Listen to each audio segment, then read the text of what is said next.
కిరణ్ గారు, మీరు కూడా చాలా కష్టపడి ఇండస్ట్రీలో చాలా ఆటుపోట్లు ఎదుర్కొని ఈ స్థాయికి వచ్చారు.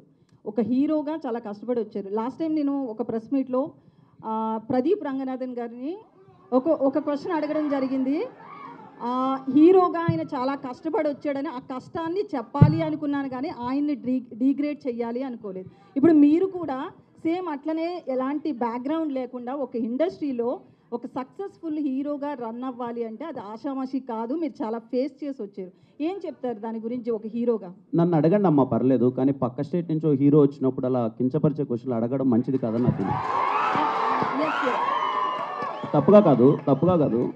నన్ను అడిగితే మీరు కానీ నేను కానీ మనం అవుతామ్మా. మీరు నన్ను ఒక మాట అన్నా పడతాను, నాకు ఏదైనా ఒక మాట చెప్పినా పడతాను. పక్క స్టేట్ నుంచి ఒక హీరో మన దగ్గరకు వచ్చినప్పుడు మీ లుక్స్ ఇలా ఉన్నాయి ఏంటి అని చెప్పి అలా కించపరచడం అయితే నాకే చాలా బాధగా అనిపించింది. విన్నారా కిరణ్ గారు? మీరు క్వశ్చన్ చాలా మంది కట్ చేసి పెడుతున్నారు, అది విన్నారా పూర్తిగా? చాలా మంది జర్నలిస్టులు కూడా ఒక పిఆర్ కంటెంట్ని యాడ్ చేయడం కోసము జర్నలిస్టులో ఎంకరేజ్ చేసి ఏదో చేస్తున్నారు. ఓకే, అదంతా వేరే విషయం. అసలు క్వశ్చన్ పూర్తిగా విన్నారా? కట్ చేసిన క్వశ్చన్ విన్నారా? మీరు అన్నదమ్మా ఇప్పుడు లేదు, నేను పూర్తిగా విన్నానమ్మా. అంటే నా ఉద్దేశం ఏం లేదు. విత్ రెస్పెక్ట్ టు యూ అండి, విత్ రెస్పెక్ట్ టు యూ నేను అడిగింది ఏంటంటే, నేను అన్నది ఏంటంటే, నిజంగా పక్క స్టేట్ నుంచి ఒక హీరో ఎక్కడికి వస్తున్నారు అంటే మన రెస్పెక్ట్. బాలీవుడ్ అని ఉండదండి. అతన్ని నేను ఏమడిగాను అంటే, మీకు సరే నేను ఒక విషయాన్ని అయితే అందరికీ చెప్పాలనుకుంటున్నారు. కిరణ్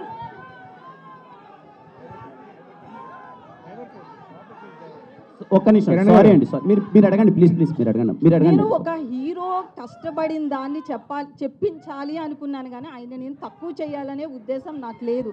ఇది మీరు ఒక కష్టపడిన హీరోగా మీకు తెలుస్తుంది కాబట్టి మాత్రమే నేను ఈ రోజున కూడా మిమ్మల్ని అది గుర్తు చేస్తున్నా అంతే. ఇంతకు మించి ఏం లేదు.